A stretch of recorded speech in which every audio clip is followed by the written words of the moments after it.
You sure he's dead, are you? Right, just hold on, I'll just get someone on the way to you. Pat, get someone to the building site, Shaftesbury Street, they've got a body there. CR734 has gone. Go ahead, over. CR734, taking your report at the moment, body found on the building site, bottom of Shaftesbury Street. Can you attend, please? 74, we'll update. And whereabouts is he on the building site?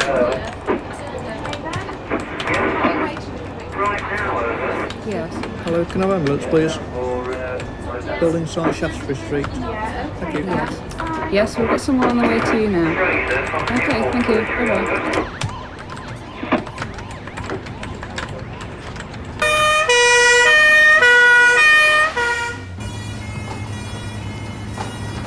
In an alleyway of a building site, a mutilated body has been found by workmen.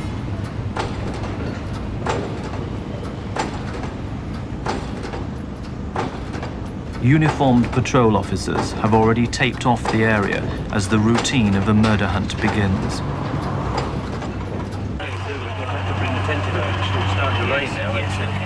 The victim is still unidentified when a police doctor certifies death. Scene of crime officers then photograph and video the scene before a full examination by a pathologist. And reasonable close-ups, showing blood on the bottom of his shoe and his back, and a close-up of the wound around the front as far as we can see it. But we haven't disturbed, apart from the fact that Dr. Fletcher just picked that coat up to have a look at his head and put that down again, so that obviously might be. So there's a fair amount of blood. Yes, there's quite a lot. Very little blood here. So very little blood here.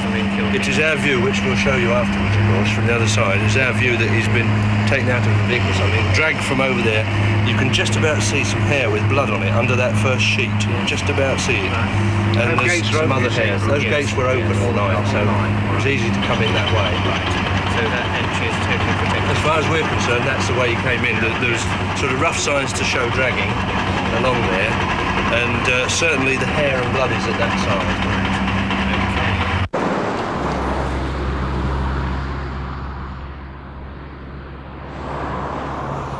There's the body that's around that corner. That's it? That's it. Okay. We're going to rewind it, ready for the next. Yeah. Derbyshire's deputy head of CID is appointed as the temporary officer in charge. None of Britain's police forces have permanent murder squads, so a team has to be hand-picked from drug squads, the CID and special operations units. Check against the proof. Have 2 complete prints done then. All right, so you've got 4 copies. As team leaders take charge, computers are programmed with a murder database. No matter how big the investigation becomes, it will check and cross-reference every piece of information. Run by police and civilian staff, this will soon be the nerve centre of the inquiry.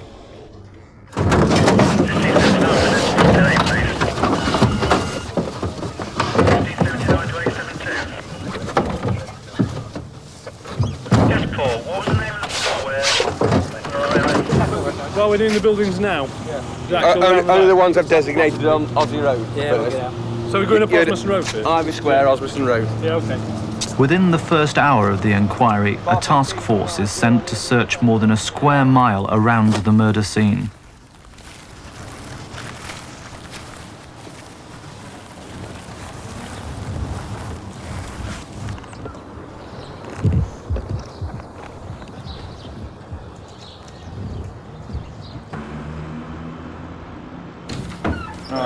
Good morning, sir.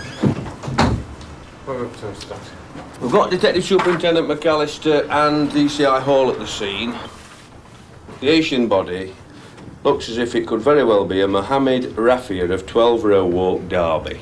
We found a blood-stained medical card under the body. They've made enquiries at that address already, and there is a wife there with some children, and it appears he was last seen at 10 o'clock last night. Have we secured the scene? We have secured the scene. Professor Stephen Jones, the Home Office pathologist, has already been and viewed the body. He's now left the scene because we've told him that the forensic scientists are coming up from Birmingham lab. Has he given an indication of the cause of death? No, he hasn't. He's telling us that there are a number of slash wounds to the body, certainly to the right thigh and the abdomen. There's a partial disembowelment, and there are head injuries, but beyond that, he's not told us any more. We've left the scene in situ, so the biologists have best chance at the scene, and they're there now.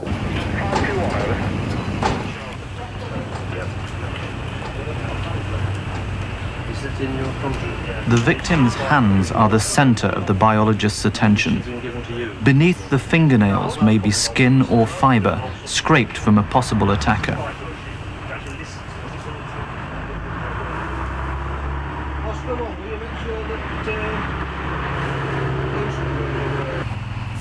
Highly adhesive tape is then used on the body itself, as experts search for strands of hair or clothing that may become forensic evidence.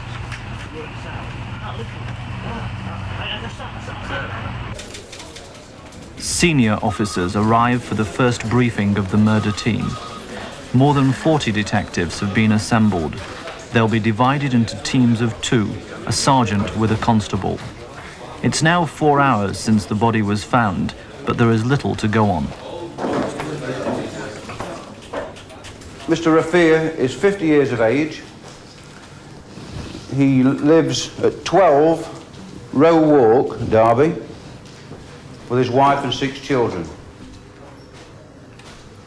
He was last seen alive at home last night at 10 p.m. when we know that he left. He was that time accompanied by another man in a red Metro car. At the moment, we've got a body. We've got his injuries. We haven't got a result of the PM yet because it's still being carried out. We haven't got a motive. And worst of all, we haven't got a scene.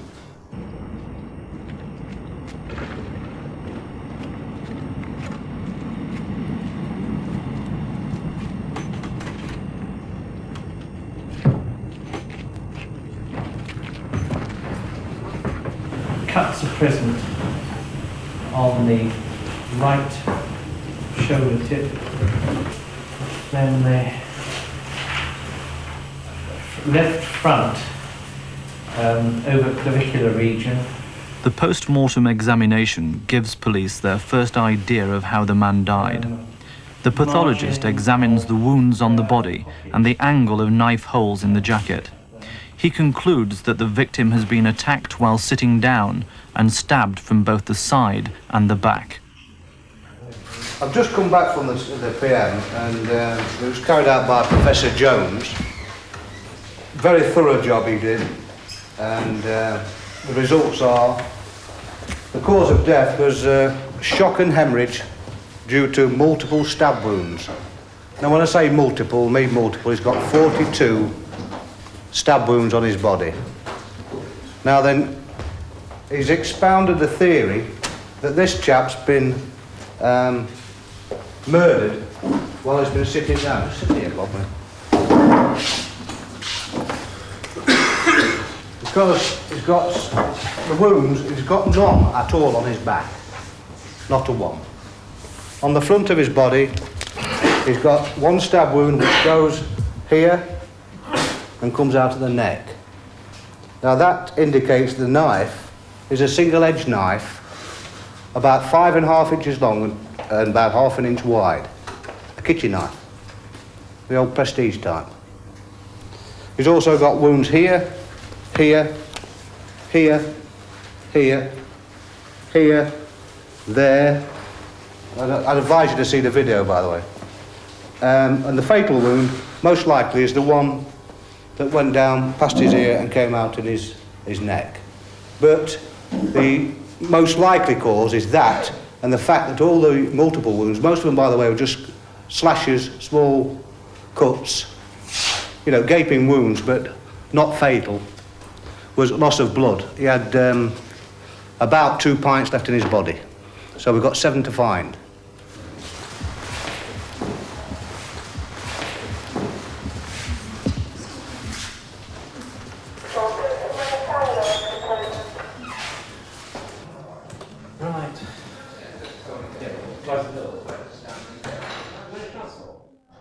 We know that his right shoe's missing. It's a black slip-on, size 9. Fit easy, mate. Well, okay. Detectives prepare to hold a news conference, but with help from their own press officer, they're planning to manipulate the media into giving maximum publicity to areas where they need most information. Essentially, we're looking for a scene of the killing a weapon and the right black shoe. Yeah. What about You an must get appeal that. there of anybody that was on this industrial estate working late on it for last night? Well, I think you could add that in here. Yeah. It depends how much time they're going to give you. Yeah. That's the problem. If we spend too much time telling them the story, we won't get our message out.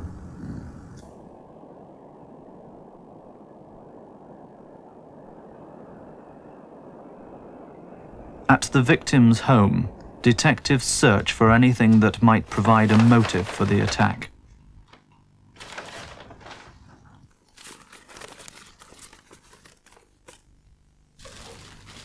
Officers, aware of the family's grief, work in a heavy silence.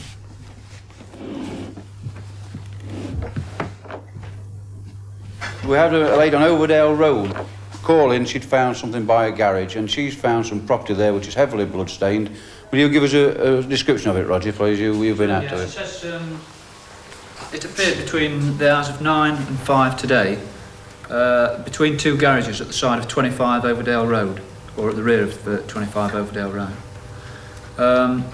There are two blue cushions and also a white carrier bag which contains some cut-up jeans and two car seat covers. All the items are heavily blood-stained, and there's obviously been an attempt to clean them using cleaning fluid. And also, quite significantly, in the carrier bag is a W.H. Smith Do-It-All price list in respect to some curtains. And scribbled on that in handwriting is a note which says, John called at 3:29, no answer, bang on door, mini metro, not ready, but. And then it finishes there.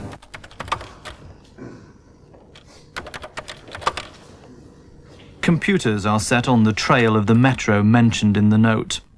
The blood-stained clothes and pathologist evidence that the victim was killed while sitting down have convinced detectives that if they find the car, they will also find the killer. House-to-house inquiries are producing names of those who knew the deceased and have yet to be interviewed. Among them are nephews of the dead man, who are known to have had several rows with their uncle. And there's been a bit of animosity between the deceased side of the family and the Pakistanis who live at number 79 Empress Road. So that's one angle of this inquiry we're now looking at. So what I want you to do is to go up to 79 Empress Road in company with the scenes of crime officer. We're looking at potential witnesses up there, so they'll need to be talked to down here. And the house we'll want to examine in to see if there's anything that might connect anyone up there with the murder.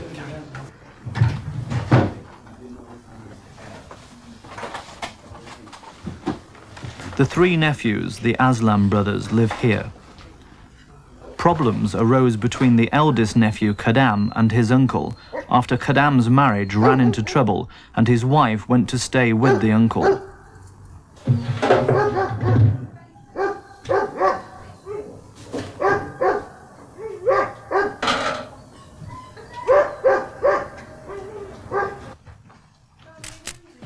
Police believe the rift between the families has now been closed and are satisfied by the search as well. But they're puzzled by a visitor to the house, a petty criminal called Freddie Nahal. Is this his car? No, he says he's not coming in a motor at all. Well, he'll have to come with us. In time-honoured tradition, he's asked back to the police station to help with inquiries, but is later released without charge. Number 2, number 1. Fully concentrate on number 6. We've got a bit of information. All right. But don't go 4 and 5. Okay. Okay. Right, see you in a minute. House-to-house inquiries have uncovered more information about Freddie, the man questioned by detectives after the visit to the home of the dead man's nephews. Hello, look, me again from the police station. Can I come and have a quick word with you? A woman and a young boy say they saw Freddie collecting the victim in a metro car just hours before the murder. I've just come for find DS for telling, but the kid from number 4 says he's not going to tell the police because he doesn't want to get anybody in any trouble, but he knows who it is, who picked him up in the car last night. Yeah. Well, but I've not told anybody yet because we've not been. So I've told Steve Cottrell not to go to number 4 and number 5 because obviously it could be crucial, couldn't it? Yeah. Is he in at the moment? The kid is, yeah. We've been up to Madeley Street with the lad. 10 yards from the front door of number 31, there's a Metro. It's a metallic brown Metro. It's very clean inside. There's a passport on the front dash, one of these post office passports. In the back there's a rucksack and an umbrella. There's no seat covers on it. Fred Nahal, who I understand's come to the notice of the investigation earlier today, used to, or possibly still lives at 31. And his mother, when we've been for him in the past, lives at 44 Madeley Street. Can I just butt in 1 second, Bill? That Jeff Records got Mohammed Yunus in, who's saying that last night Freddie Nahal was definitely in that Metro and picked the deceased up. Well, Freddie Nahal has been at 79 Empress Road today. Tom McDade's seen him and taken a statement of him, hasn't he? We have got a statement from him earlier today. Who said that, Fred? Who said that? Mohammed Yunus said Freddie Nahal was in the car last night. What time? He's not given us a time, but he definitely saw him in it last night. He's just making a statement now. Have we got anybody on that car at the moment? No. But I do that, Peter? Yeah, do that. Let's have a DC on. That's the thing out there.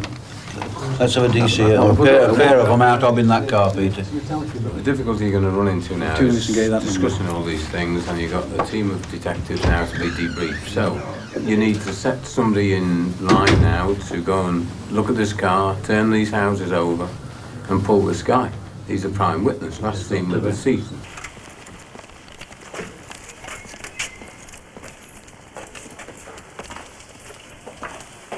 It's the early hours of the morning when Freddie returns to the police station, this time in handcuffs. The 21-year-old won't be questioned until daylight.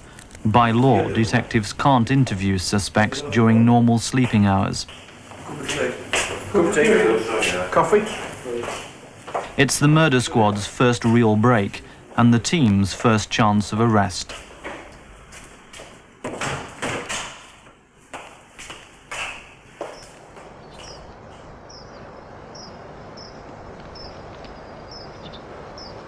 At the garage where Freddie works, the Metro is discovered, but it's not red or brown as police had expected.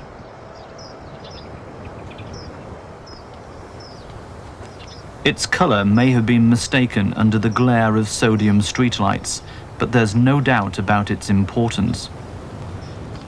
Inside, carpets have been ripped out, and there are still heavy bloodstains on the seats and upholstery. In the front, disinfectants and detergents.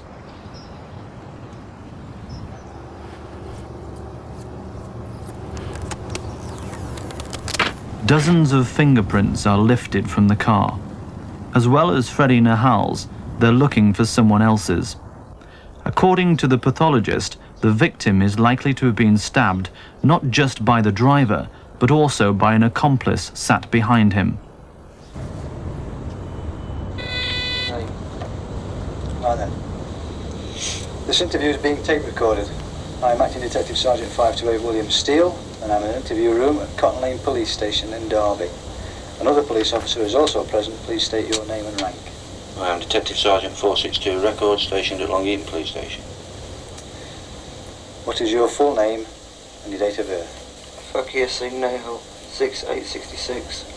Freddie says he was paid £200 to take part in the attack, planned by Rafia's nephews, Kadam, Parvez and Shafkat, to settle a family row. It was known the uncle needed a lift to a friend's house where he was selling a car.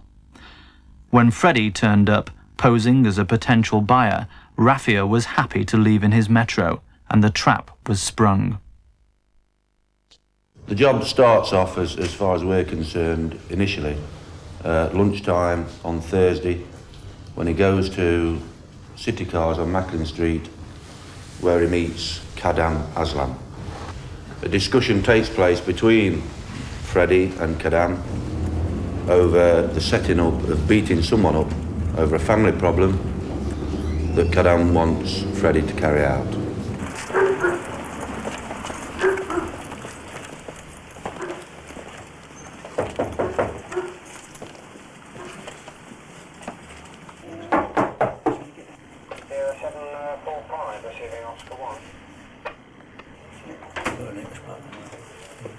Hello, it's us again. Come in. Come in.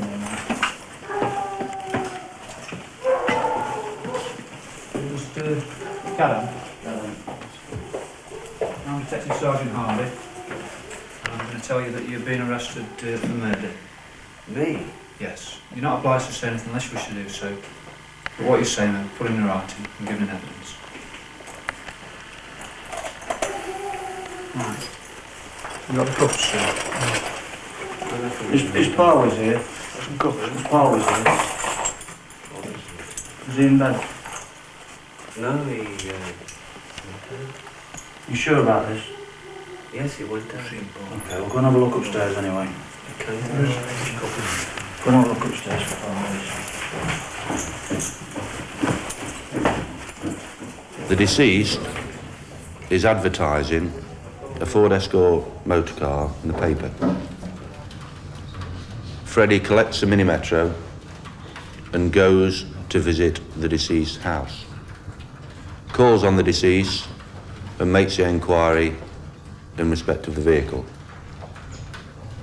The deceased leaves the house with Freddie, and at that time there was a pre-arranged meeting point where Freddie was supposed to take the deceased where the assault would take place. Where are you taking it? Cotton Lane. What's the lane?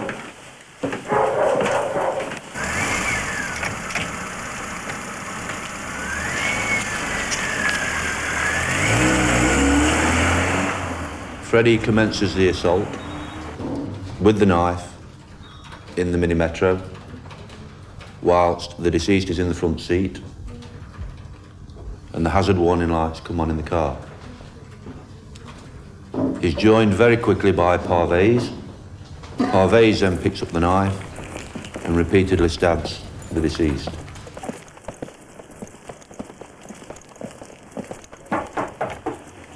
Oh, Miss Barsby, is it? With the police from Cotton Lane. Can we come and have a quick word? Pull out of this. I'm Detective Sergeant Dexter. Yeah. I'm arresting you for the murder of your uncle. Right? You're not obliged to say anything unless you wish to do so. What you say when put into writing and given evidence. So you better get up and get dressed. Yeah, get your clothes on. What on? Pardon? You'll be spoken to down at the police station concerning them. The deceased at this point, by the way, is still alive, leaning out of the car.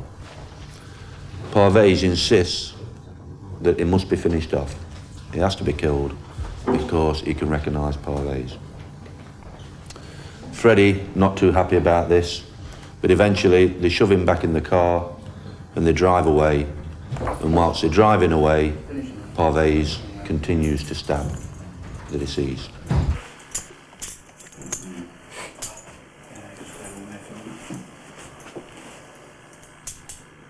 Okay. Somebody coming to... No, just wait a minute. I'll just try and get to... Somebody not really just cool down. Who's it got something to do with then? Hey? It's you, isn't it? Yeah. It's you and Freddie. It's not. Delta receiving Quebec 5-6. Who's it got something to do with then? It's up to you to find out. Okay.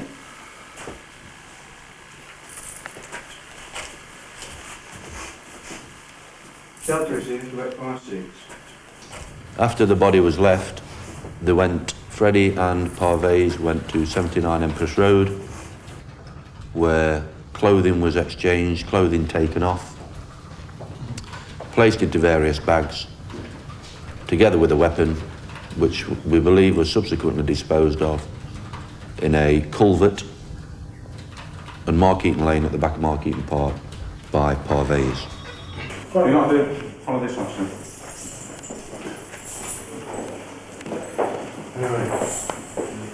The arrest of the dead man's second nephew, Parvez, is completed. It's 3 a.m., but for the murder squad, the night is far from over.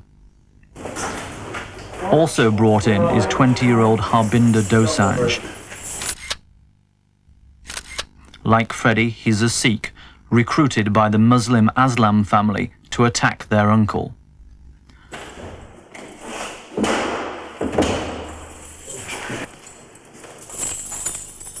The third nephew, Shafkat Aslam, has also been arrested. He's said to have helped plan the assault and assisted in the cover-up afterwards.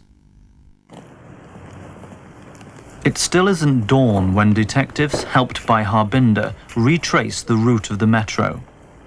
There you go, H, in you go.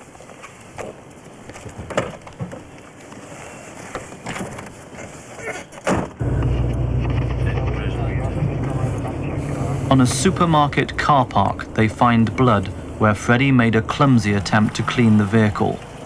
Oh, where's that blood? A CID car is used to protect the stains as detectives telephone for scene of crime officers. The murder took place in the metro on Fleet Street, and after the murder they dumped the body and they went back and they parked the car on Presto's car park, and then they started to clean it out, and of course it's full, chock-a-block full of blood, and they're taking stuff out of it, putting Dettol in it, etc., throwing mats on roofs, etc. And we've got a CID car parked on top of that blood. And of course we've got somebody watching the guy waiting for forensics.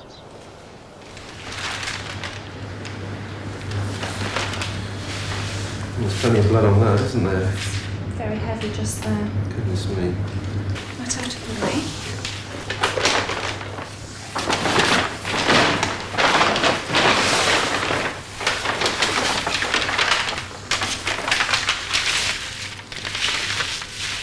Doesn't seem to be any doubt as to where it actually happened, does it? Not at all. So much blood around. So we should be able to go to town on this.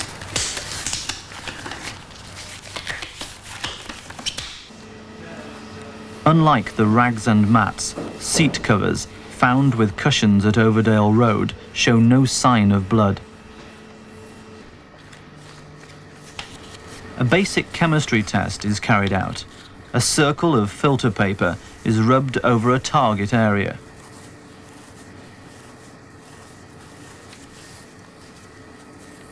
It's then tested, first with a solution of phenolphthalein,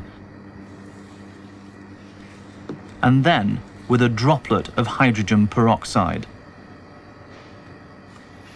The red reaction is proof that blood is present.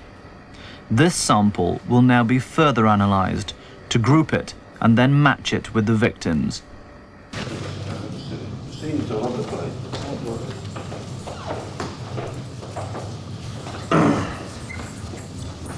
Mr. Nahal, I want to listen carefully to what I'm going to say. You're now going to be charged.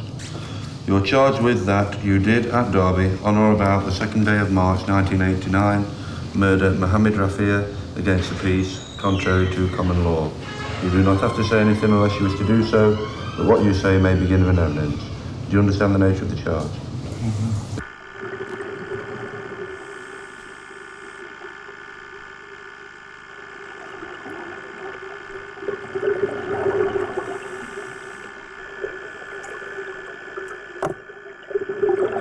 Underwater search teams cover every inch of the culvert where Freddie says the knife and clothes were thrown away.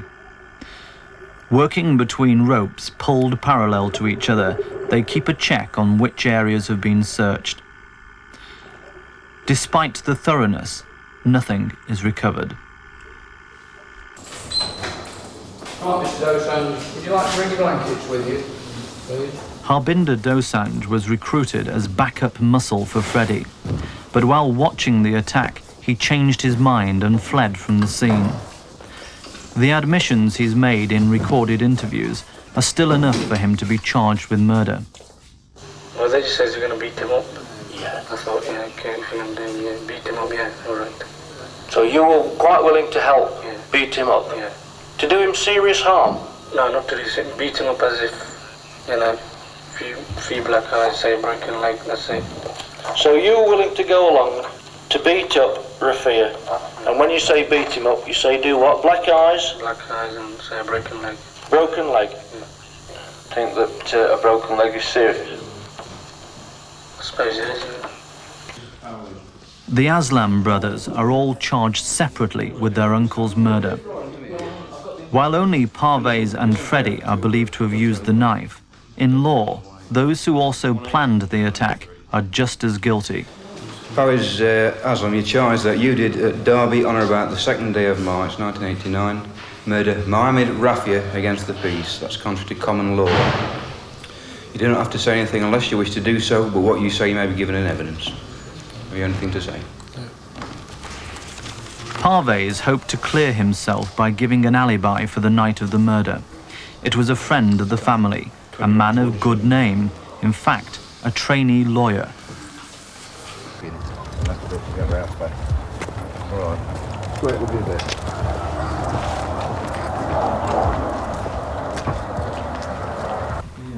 The would-be solicitor is about to find himself on the wrong side of the law. Police believe he visited the Aslam home after the murder, then brought Freddie and Parvez back here to change their clothes and wash blood from their bodies. That may or may not be blood. Yes. Specks there and there. Among his personal papers, a letter applying for a job with Derbyshire Police. But most incriminating of all, a diary with a damning entry. And it's the entry for the 3rd of March 1989. He starts off, "The events of the last 24 hours will hurt me for my entire life, if not for eternity. I have been a sucker, I have been used, and I do not know what to do." He then makes an entry here where he said, "Kadam explained that they had been in a fight and there had been a stabbing. He asked me to take them to my house and let them clean up." And then at the end, he finishes by saying, "I'm also very confused and frightened as to what to do. My biggest question is, should I go to the police?" He went down here. In the end, detectives had to go to him. Now, with his own solicitor, Zafar Iqbal takes officers to the banks of Markeaton Lake. Miles from the culvert frogmen have searched, it is here the blood-soaked clothes were thrown away on the night of the murder. Yeah, and he threw it. So he could have hit the tree, but didn't. Hit the water. Yeah, hit the water. Do you think it was in that region there, or could it be in this? No, it was definitely there because I was there, I was thinking, come on, getting in a lot. And I was there, so I could see this tree. And he was like, yeah, he was along with the tree. How did he throw it? Did he throw it over? Over arm or? He just flung it. Just like that?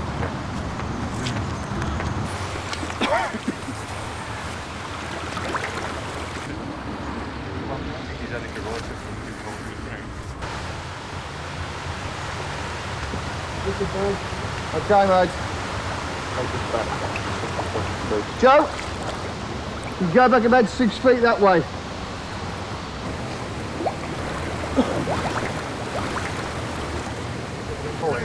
Well done, Ian. Excellent.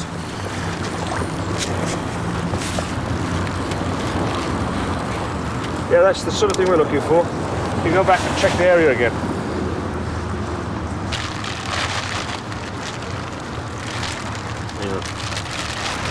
Can you recognise any of this clothing as being worn by Parvez or Freddie on Thursday the 2nd of March when you went to Empress Road?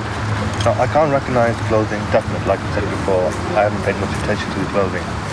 But I did say one person might have had jeans and the other person I wasn't sure of. So this I might say, because they're not a pair of jeans. Don't stand on it. Because they're not a pair of jeans. That could belong to Freddie. Freddie might have been wearing them. Does any of the clothing that you've seen look familiar then? That looks familiar. So, indicating, what are they, black? Black trousers, Black jeans. trousers or black jeans as looking familiar. I got Alan Fox. Yeah, 385. Yeah, 385, thank you. Certainly Iqbal, we proceed against for assisting offenders as charged. That's all we're going to get against him. Between you and me, I've spoken to his solicitor. who says if he isn't charged with anything worse, he'd plead guilty. It's at this stage that senior officers hold their first conference with the Crown Prosecution Service. It is they, not detectives, who will decide if there's enough evidence to prosecute the alleged offenders. They also name which lawyers will act for the prosecution, and they help decide what will make the best evidence in court. Okay, I won't need the photographs of the body because we've got Professor Jones's little diagrams of where all the injuries were found on the head, in the front of the body, and on the back of the body. And in fact, there aren't any on the back to speak of, are there? No. Which leads to his conclusion that the victim was sitting down when he was knifed. And then we've got the injuries to the hands, including the one where he actually tried to get hold of the knife and was cut across the palm of the hand. So I don't think we need the photographs of the body. The note about the Metro, discovered with the discarded cushions and jeans, is smeared with the dead man's blood. A solitary fingerprint has been found under the staining, and lasers have been used to enhance it. Experts examine it on a light box. For their evidence to be accepted in court, they must find at least 16 characteristics that are identical to those on a print from any offender.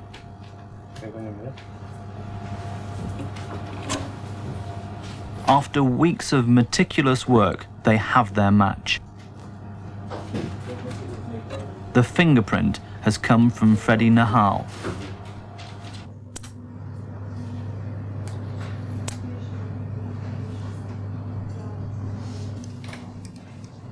In the forensic science laboratory, scientists examine clothing from the lake and samples from the body. Well, I've been looking at the body tapings of Rafia, and I've managed to find some of all the 5 colours from the jumper from Parwiz Aslam, from the multicoloured jumper. So if you look down there, you should be able to see all the 5 different colours, which we have. Right. What's on the left-hand side of the microscope? Those are the recovered fibres from the body tapings. From the body tapes, oh yes. You should have the green, the purple, the pink, and the 2 blues. That's Yes, the control on that side. The control's on this side, yes. That's very good. How many are we talking about now that you've actually recovered? Well, I've recovered from all of the body tapings, some from the car seat covers, both the front and the back. Excellent. And as you've got all the colours, that considerably strengthens the evidence, Oh yes, doesn't yeah. it? Well, I've found all 5 colours. That's very good. Very good, yeah. The latest evidence is good news for detectives. Fibre analysis has linked 2 jumpers from the lake to the Metro and the body. It ties Freddie and Parvez to the scene of the crime. The tests, though, could easily have gone the other way. Biologists here work for the Home Office, not the police, and their independent findings are often called by the defence. This one is ideal for us to target. It's got lots of nice bright colours in it. There's a bright purple, a bright pink, green and blue. So we've been able to look for all of those fibres on Rafia's body tapes and on tapings taken from the car seats in the Metro.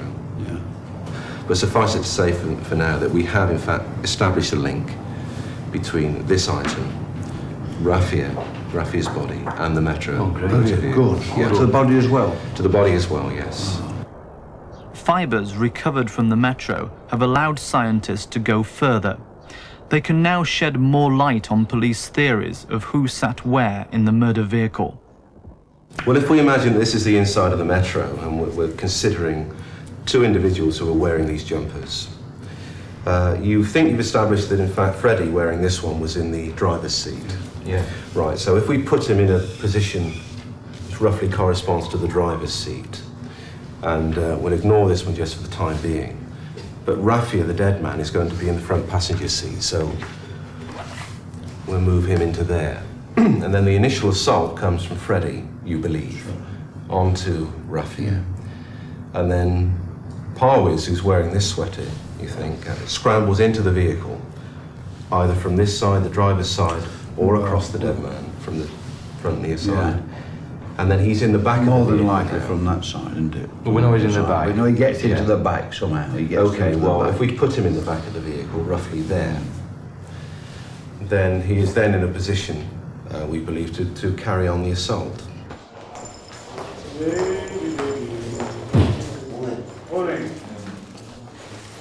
Defendants in murder cases can only be tried by judges sitting at Crown Courts.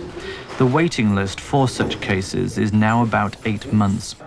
During this time, prisoners make repeated appearances before magistrates so they can be remanded back into custody at nearby prisons.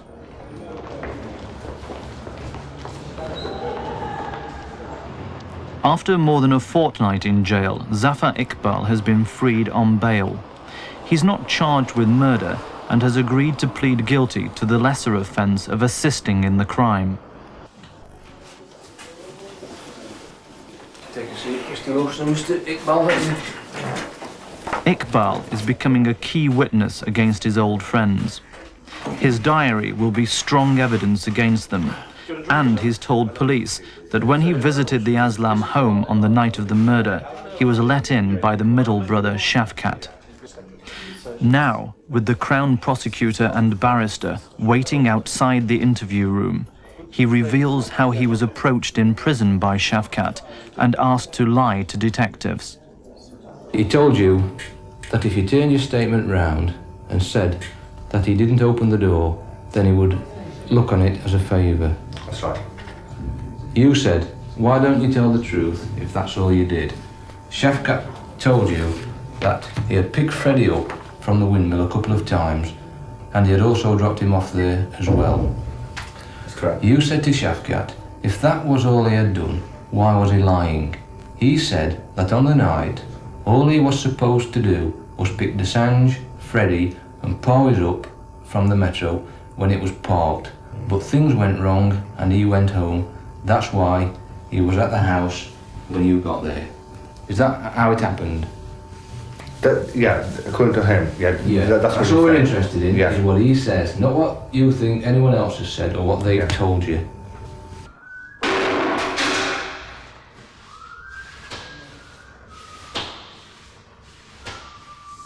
Iqbal isn't the only one talking. Held in police cells awaiting a court appearance, Freddie Nahal makes a full confession on camera without police knowledge.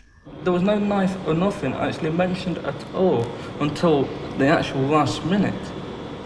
Who mentioned that at the last minute? The actual last minute.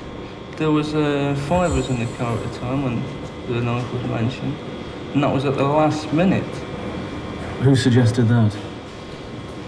It was the Aslam brothers. Was it Kadam who suggested there should be a knife? All I say, it was the Aslam brothers. Did somebody actually pass you a knife and say, we want you to use this? They did. Why I took it, I don't know. What was your reaction when you saw that Rafia obviously was dying? My reactions was I was worried, I was panicking. No, I was very worried, I was very shocked actually. And the thing is that I just couldn't, that night when it happened, that night I just couldn't get no sleep at all. And so the next day I was panicking as well, you know, you just couldn't sleep. And sooner or later, if nothing would have happened, I think I would have gone to the police myself. There's little doubt though that you did stab him. Are you saying you didn't give him the fatal wound? No, I stabbed him at the position where I dabbed him. You dabbed him? I dabbed him in the leg, in the position where I was sitting. Then I let go of the knife. And then Parvez picked it up? Powys picked it up. You must have realised when the body was dumped that this man was going to die. I don't know what was going on in my head. I was just panicking. I just wanted to get him out of the car. 7 months later, police have more evidence against Freddie. They've traced the cleaning fluids found in the blood-stained Metro to this shop, and its owner has identified Nahal as the buyer. They've also discovered that Kadam, the eldest nephew, withdrew £250 from this building society the day after the killing, and at the time Freddie claims to have been paid for the attack. Work records from this taxi firm also show Shafkat Aslam lied to detectives, claiming he was at work at the time of the murder, when in fact he'd clocked off hours earlier. Stereo Trent FM. 24-hour news. Good morning. The trial of 5 men accused of murdering a 50-year-old man from Derby begins this morning at Nottingham Crown Court. Mohammed Rafia was stabbed to death more than 40 times 11 months ago and his body dumped on a building site near the city centre. The trial before his lordship, Mr Charles McCulloch, is expected to last at least a month. The two sides in the ambulance... 10,000 hours of detective work went into bringing the case to court. More than 3,000 hours of police overtime and £100,000 of taxpayers' money. 11 months of police evidence arrives as the jury of 7 women and 5 men are sworn in. The murder of Mohammed Rafia has now simply become Crown Court Case 891883. All 5 defendants plead not guilty to murder, and the case, scheduled for 5 weeks, lasts 2 months. The jury takes more than a day to reach their verdicts, and by then, legal costs have brought the price of justice to more than £250,000. The jury's just returned after deliberating for just over a day, and these are the results of the verdicts. Shafkat Aslam, guilty of murder. Kadam Aslam, guilty of murder. Parwiz Aslam, guilty of murder. Harbinder Dosanjh, guilty of murder. And Freddie Nahal, guilty of murder.